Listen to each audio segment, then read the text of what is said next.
ವೀಕ್ಷಕರೇ ನಮಸ್ಕಾರ. ನಮ್ಮ ಜೀವನದಲ್ಲಿ ಒಳ್ಳೆಯ ಸಮಯ ಬರೋದಕ್ಕಿಂತ ಮುಂಚಿತವಾಗಿ ಯಾವ ಶುಭ ಶಕುನಗಳು ನಮಗೆ ತಿಳಿದು ಬರುತ್ತೆ. ಪ್ರಕೃತಿಯ ಮುಖಾಂತರ ಭಗವಂತ ಆ ಶುಭ ಸೂಚನೆಗಳನ್ನು ಶಕುನಗಳನ್ನು ನಿಮಗೆ ತಿಳಿಯುವಂತೆ ಮಾಡ್ತಾನೆ ಅನ್ನೋದ್ರ ಬಗ್ಗೆ ಇವತ್ತಿನ ವಿಡಿಯೋದಲ್ಲಿ ತಿಳಿಯೋಣ. ಅದಕ್ಕಿಂತ ಮುಂಚಿತವಾಗಿ ನೀವು ಮಾಡಬೇಕಾಗಿರೋದು ಇಷ್ಟೇ. ನೀವು ಏನಾದರೂ ಮೊಟ್ಟ ಮೊದಲನೆಯ ಬಾರಿಗೆ ನಮ್ಮ ಚಾನಲ್ಗೆ ಬಂದಿದ್ದರೆ ದಯವಿಟ್ಟು ಸಬ್ಸ್ಕ್ರೈಬ್ ಮಾಡೋದಕ್ಕೆ ಮರಿಬೇಡಿ. ಹಾಗೆ ಪಕ್ಕದಲ್ಲಿರುವಂತಹ ಬೆಲ್ ಐಕಾನ್ ಮತ್ತು ನೋಟಿಫಿಕೇಶನ್ ಕ್ಲಿಕ್ ಮಾಡಿ. ಹಾಗಾಗಿ ನಾವು ಮುಂದೆ ಮಾಡುವಂಥ ಎಲ್ಲ ಹೊಸ ವಿಡಿಯೋ ನೋಟಿಫಿಕೇಶನ್ ನಿಮಗೆ ಸಿಗುತ್ತೆ. ವೀಕ್ಷಕರೇ ಬನ್ನಿ, ಹಾಗಾದರೆ ನಮ್ಮ ಜೀವನದಲ್ಲಿ ಒಳ್ಳೆಯ ಸಮಯ, ಒಳ್ಳೆಯ ಟೈಮ್ ಇನ್ನೇನು ಶುರುವಾಗುತ್ತೆ ಅನ್ನೋದಕ್ಕಿಂತ ಮುಂಚಿತವಾಗಿ ಯಾವ್ಯಾವ ಶುಭ ಶಕುನಗಳು ನಮಗೆ ತಿಳಿದು ಬರುತ್ತೆ ಅನ್ನೋದನ್ನು ಇವತ್ತಿನ ವಿಡಿಯೋದಲ್ಲಿ ತಿಳಿಯೋಣ. ಹುಟ್ಟು ಸಾವು, ಸುಖ ದುಃಖ, ಲಾಭ ನಷ್ಟ ಇವೆಲ್ಲ ನಮ್ಮ ಜೀವನದ ಮಹತ್ವಪೂರ್ಣ ಅವಿಭಾಜ್ಯ ಅಂಗವೇ ಆಗಿದೆ. ನಮ್ಮ ಜೀವನ ಒಂದೇ ರೀತಿ ಇರೋದಿಲ್ಲ. ಸ್ವಲ್ಪ ದಿನ ಖುಷಿ ಇರುತ್ತೆ, ಇನ್ನೊಂದು ಸ್ವಲ್ಪ ದಿವಸ ದುಃಖ ಇರುತ್ತೆ. ಪ್ರತಿ ವ್ಯಕ್ತಿಯ ಜೀವನದಲ್ಲಿ ಏರಿಳಿತ ಅಂತೋ ಇದ್ದೇ ಇರುತ್ತೆ. ಇದೆಲ್ಲ ಕಾಲಚಕ್ರದ ಪ್ರಭಾವ ಅಂತಾನೆ ಹೇಳ್ಬೋದು. ಸಮಯದ ಮುಂದೆ ಯಾರೂ ದೊಡ್ಡವರಲ್ಲ, ಯಾರೂ ಬಲಿಷ್ಠರಲ್ಲ. ನಾವೆಲ್ಲ ನೋಡಿದ್ದೀವಿ ವೀಕ್ಷಕರೇ, ತಿಪ್ಪೆ ಹೋಗಿ ಉಪ್ಪರಿಗೆ ಆಗುತ್ತೆ, ಉಪ್ಪರಿಗೆ ಹೋಗಿ ತಿಪ್ಪೆ ಆಗುತ್ತೆ ಅಂತ ಮಾತಾಡೋದನ್ನ ಕೇಳಿದೀವಿ. ಅಂದ್ರೆ ಭಿಕ್ಷುಕ ಇದ್ದಕ್ಕಿದ್ದಂತೆ ಶ್ರೀಮಂತ ಆಗ್ಬಿಡ್ತಾನೆ, ಹಾಗೆ ಶ್ರೀಮಂತ ವ್ಯಕ್ತಿಯು ಭಿಕ್ಷುಕನ ಒಂದು ಪರಿಸ್ಥಿತಿಗೆ ಬರ್ತಾನೆ.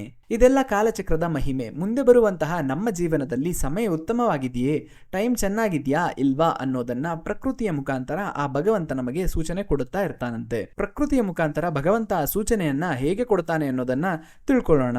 ಒಮ್ಮೆ ನಾರದ ಮುನಿಗಳು ವೈಕುಂಠಕ್ಕೆ ತೆರಳಿದಾಗ ಶ್ರೀಮನ್ನಾರಾಯಣನ ಹತ್ತಿರ ಇದೇ ಪ್ರಶ್ನೆ ಕೇಳಿದ್ರಂತೆ. ಭಗವಂತ, ಒಳ್ಳೆಯ ಸಮಯ ಬರೋದಕ್ಕಿಂತ ಮುಂಚಿತವಾಗಿ ಮನುಷ್ಯರಿಗೆ ಯಾವ ರೀತಿಯಾಗಿ ಸೂಚನೆಗಳು ದೊರೆಯುತ್ತವೆ ಅಂತ ಕೇಳಿದ್ರಂತೆ. ಆಗ ಶ್ರೀಮನ್ನಾರಾಯಣ ಮುಗುಳ್ನಗುತ್ತಾ ಹೇಳ್ತಾನಂತೆ, ನಾನು ಮನುಷ್ಯರಿಗೆ ಒಳ್ಳೆಯ ಸಮಯ ಬರೋದಕ್ಕಿಂತ ಮುಂಚಿತವಾಗಿ ಪ್ರಕೃತಿಯ ಮುಖಾಂತರ, ಪ್ರಾಣಿ ಪಕ್ಷಿಗಳ ಮುಖಾಂತರ, ನನ್ನ ಭಕ್ತರ ಮುಖಾಂತರ ಕೆಲವೊಂದು ಸಂದೇಶಗಳನ್ನ, ಸಂಕೇತಗಳನ್ನ ಕೊಡ್ತೀನಿ ಅಂತ ಹೇಳಿದ್ರಂತೆ. ಕುತೂಹಲದಿಂದ ನಾರದ ಮುನಿಗಳು ಮುಂದೆ ಪ್ರಶ್ನೆ ಮಾಡ್ತಾರಂತೆ. ಶ್ರೀಮನ್ನಾರಾಯಣ ಅದನ್ನ ವಿವರಿಸಿ ಹೇಳು ಅಂತ ಹೇಳ್ತಾರಂತೆ. ಆಗ ಶ್ರೀಮನ್ನಾರಾಯಣ ಹೇಳ್ತಾರಂತೆ, ಮನುಷ್ಯರಿಗೆ ಒಳ್ಳೆಯ ಸಮಯ ಬರೋದಕ್ಕಿಂತ ಮುಂಚೆ ಯಾವ್ಯಾವ ರೀತಿ ಶಕುನಗಳು, ಒಳ್ಳೆಯ ಶಕುನಗಳನ್ನ ನಾನು ನೀಡ್ತೀನಿ ಅಂತ ಹೇಳ್ತಾರಂತೆ. ಅವುಗಳನ್ನ ನೋಡೋದಾದ್ರೆ ಬ್ರಾಹ್ಮಿ ಮುಹೂರ್ತದಲ್ಲಿ ಒಳ್ಳೆಯ ಕನಸುಗಳು ಬೀಳುವುದು ಮುಂದೆ ನಮಗೆ ಒಳ್ಳೆಯ ಸಮಯದ ಆಗಮನದ ಸಂಕೇತ ಅಂತಾನೆ ಹೇಳ್ಬೋದು. ಕೆಲವೊಂದು ಸಾರಿ ಬ್ರಾಹ್ಮಿ ಮುಹೂರ್ತದಲ್ಲಿ ನಮಗೆ ಕನಸು ಬೀಳುತ್ತೆ. ಹೇಗಿರುತ್ತೆ ಅಂದರೆ, ನಾವು ಒಬ್ಬರೇ ನಡ್ಕೊಂಡು ಹೋಗ್ತಾ ಇರ್ತೀವಿ, ಒಂದು ಗುರಿಯ ಕಡೆಗೆ ನಾವು ಹೋಗ್ತಾ ಇರ್ತೀವಿ. ಆ ಗುರಿಯ ಕಡೆಗೆ ಒಬ್ಬರೇ ನಡ್ಕೊಂಡು ಹೋಗೋದು ಕೂಡ ಒಳ್ಳೆಯ ದಿನಗಳ ಆಗಮನದ ಸಂಕೇತ ಅಂತಾನೆ ಹೇಳ್ಬೋದು. ಇದೇನು ತೋರಿಸುತ್ತಪ್ಪ ಅಂದರೆ, ಮುಂದೆ ನಾವು ಗುರಿಯನ್ನು ತಲುಪ್ತೀವಿ, ಕಷ್ಟಗಳು ಕಳೆಯುತ್ತವೆ, ಒಳ್ಳೆ ದಿನಗಳು ಬರುತ್ತೆ ಅನ್ನೋದರ ಸಂಕೇತ ಆಗಿರುತ್ತೆ. ಇನ್ನು ಯಾವುದೇ ಕಾರಣ ಇಲ್ಲದೆ ನಮ್ಮ ಮನಸ್ಸು ಪ್ರಫುಲ್ಲವಾಗಿರುತ್ತದೆ, ಖುಷಿಯಾಗಿರುತ್ತೆ, ಕಾರಣ ಬೇಕಿಲ್ಲ, ತುಂಬಾ ಖುಷಿ ಅನ್ನಿಸ್ತಾ ಇರುತ್ತೆ. ಮುಖದ ಮೇಲಂತೂ ಸಂತೃಪ್ತಿ ತುಂಬಿ ತುಳುಕುತ್ತಿರುತ್ತೆ. ಇದ್ದಕ್ಕಿದ್ದಂತೆ ಮನಸ್ಸಿನಲ್ಲಿ ಒಮ್ಮೆಗೆ ಖುಷಿ ಪ್ರವೇಶ ಆದಂಗಾಗುತ್ತೆ. ಆ ದಿವಸ ಎಲ್ಲಾನು ಖುಷಿಯಾಗಿರ್ತೀವಿ. ಆದರೆ ಕಾರಣ ಹುಡುಕ್ತೀವಿ, ಕಾರಣ ಸಿಗಲ್ಲ.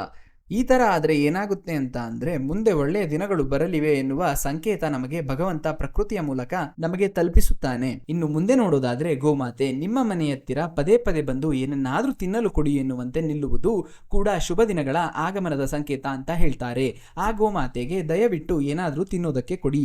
ಇದು ಪದೇ ಪದೇ ಬಂದು ನಿಮ್ಮ ಮನೆಯ ಮುಂದೆ ನಿಂತುಕೊಳ್ತು ಅಂದರೆ ಮುಂದೆ ಬರುವಂತಹ ದಿವಸಗಳು ತುಂಬಾ ಒಳ್ಳೆಯ ದಿವಸಗಳಾಗಿರುತ್ತದೆ. ನೀವು ಒಳ್ಳೆಯ ಸುದ್ದಿಯನ್ನು ಕೇಳುತ್ತೀರಾ, ನಿಮ್ಮ ಮನೆಯಲ್ಲಿ ಒಳ್ಳೆಯ ಶುಭ ಕಾರ್ಯ ನಡೆಯುತ್ತದೆ ಎನ್ನುವುದರ ಸಂಕೇತ ಅಂತ ಹೇಳಲಾಗುತ್ತೆ. ಅದೇ ರೀತಿ ನಿಮ್ಮ ಮನೆಗೆ ಇದ್ದಕ್ಕಿದ್ದಂತೆ ಕೋತಿ ಏನಾದರೂ ಪ್ರವೇಶ ಮಾಡಿ ತನ್ನಿಂದ ತಾನೇ ತಿನ್ನುವ ವಸ್ತುಗಳನ್ನು ಎತ್ತಿಕೊಂಡು ಹೊರಗಡೆ ಹೋಗಿಬಿಟ್ಟು ಆ ವಸ್ತುವನ್ನ ತಿಂದ್ರೆ ಅಥವಾ ಮನೆಯಲ್ಲೇ ತಿಂದ್ರೆ ಇದು ಕೂಡ ಶುಭ ಸೂಚನೆ ಅಂತ ಹೇಳ್ತಾರೆ. ಇನ್ನು ಬೆಕ್ಕು ಮನೆಯಲ್ಲಿ ಮರಿಗಳಿಗೆ ಜನ್ಮ ನೀಡುವುದು ಕೂಡ ಶುಭ ಸಂಕೇತ ಅಂತ ಹೇಳ್ತಾರೆ. ಇನ್ನು ಪಕ್ಷಿಗಳು ಕೂಡ ಮನೆಯ ಅಂಗಳದಲ್ಲಿ ಗೂಡನ್ನ ಕಟ್ಟಿದ್ರೆ ತುಂಬಾ ಒಳ್ಳೆಯದಂತೆ, ಮುಂದೆ ಶುಭ ದಿನಗಳು ನಿಮಗೆ ಆಗಮನ ಆಗಿದೆ ಅನ್ನೋದರ ಸಂಕೇತ ಅಂತ ಹೇಳ್ತಾರೆ. ಇನ್ನು ಮಕ್ಕಳ ಮನಸ್ಸಿನಲ್ಲಿ ದೇವರಿರ್ತಾನೆ ಅಂತ ಹೇಳ್ತಾರೆ. ಅಲ್ಲದೆ ನೆರೆಹೊರೆಯ ಪುಟಾಣಿ ಮಕ್ಕಳು ನೀವು ಕರೆಯದೇ ಇದ್ದರೂ ಕೂಡ ಅವರೇ ಬಂದುಬಿಟ್ಟು ನಿಮ್ಮ ಮನೆಯಲ್ಲಿ ಖುಷಿಯಾಗಿ ಆಟ ಆಡಿದ್ರೆ, ಸಂತೋಷದಿಂದ ಇದ್ರೆ, ನಿಮ್ಮ ಮನೆಯಲ್ಲಿ ಅವರು ತುಂಬಾ ಆನಂದದಿಂದ ಸಮಯವನ್ನ ಕಳೆದ್ರೆ, ಆಟ ಆಡಿದ್ರೆ ಇದು ಕೂಡ ನಿಮ್ಮ ಭಾಗ್ಯದ ಬಾಗಿಲು ತೆರೆಯುವ ಸಂಕೇತ ಅಂತ ಹೇಳ್ತಾರೆ. ಮತ್ತು ಹೊಸ ಸಂಬಂಧಗಳು ನಿಮ್ಮ ಜೀವನದಲ್ಲಿ ಹುಡುಕಿಕೊಂಡು ಬರುತ್ತೆ, ನಿಮಗೆ ತುಂಬಾ ಒಳ್ಳೆಯದಾಗುತ್ತೆ ಅನ್ನೋದರ ಸಂಕೇತ ಅಂತ ಹೇಳ್ತಾರೆ.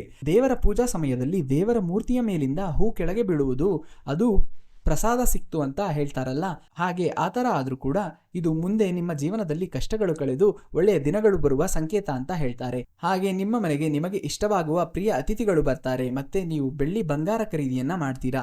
ಇದೆಲ್ಲ ಮುಂದೆ ಶುಭ ಸೂಚನೆ ಅಂದ್ರೆ ಒಳ್ಳೆಯ ದಿನಗಳು ಬರುವ ಸೂಚನೆ ಅಂತ ಹೇಳ್ತಾರೆ. ಹಾಗೆ ಪುರುಷರಿಗೆ ಬಲಗಣ್ಣು, ಸ್ತ್ರೀಯರಿಗೆ ಎಡಗಣ್ಣು ಹಾರಿದ್ರೆ ಒಳ್ಳೆಯ ಸಂಕೇತ ಅಂತ ಹೇಳ್ತಾರೆ. ಇವೆಲ್ಲ ಸಂಕೇತಗಳು ನಮ್ಮ ಜೀವನದಲ್ಲಿ ಮುಂದೆ ಬರುವಂತಹ ಒಳ್ಳೆ ದಿನಗಳ ಆಗಮನದ ಸೂಚನೆಗಳನ್ನ ಕೊಡುತ್ತೆ. ಇನ್ನು ನೀವು ಬೆಳಗ್ಗೆ ಎದ್ದು ಕೆಲಸಕ್ಕೆ ಹೋಗ್ತಾ ಇರ್ತೀರಾ, ಕೆಲಸಕ್ಕೆ ಹೋಗ್ಬೇಕಾದ್ರೆ ಗೋಮಾತೆ ದರ್ಶನ ಆದ್ರೆ ತುಂಬಾ ಒಳ್ಳೆಯದಂತೆ.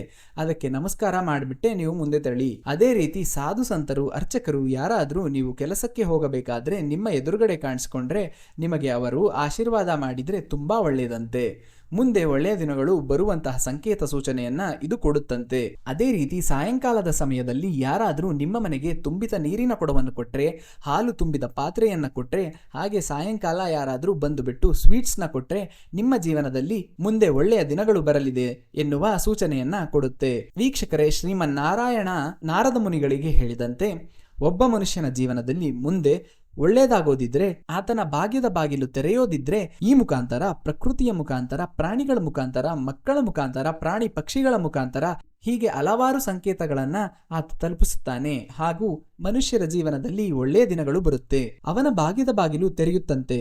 ವೀಕ್ಷಕರೇ, ಇವತ್ತಿನ ಸಂಚಿಕೆಯಲ್ಲಿ ಈ ಮಾಹಿತಿ ನಿಮಗೆ ಇಷ್ಟ ಆಗಿದೆ ಅಂತ ಅಂದ್ಕೊಳ್ತೀನಿ. ಈ ವಿಡಿಯೋ ನಿಮಗೆ ಇಷ್ಟ ಆದರೆ ದಯವಿಟ್ಟು ಈ ವಿಡಿಯೋನ ಲೈಕ್ ಮಾಡೋಕೆ ಮರಿಬೇಡಿ. ಹಾಗೆ ನಮ್ಮ ಚಾನಲ್ಗೆ ಸಬ್ಸ್ಕ್ರೈಬ್ ಮಾಡೋಕ್ಕೂ ಮರಿಬೇಡಿ. ನಿಮ್ಮ ಸ್ನೇಹಿತರಿಗೆ, ರಿಲೇಟಿವ್ಸ್ಗೆ ಎಲ್ಲರಿಗೂ ಈ ವಿಡಿಯೋ ಶೇರ್ ಮಾಡಿ, ಅವರಿಗೂ ಕೂಡ ಈ ಮಾಹಿತಿಯನ್ನು ತಲುಪಿಸಿ.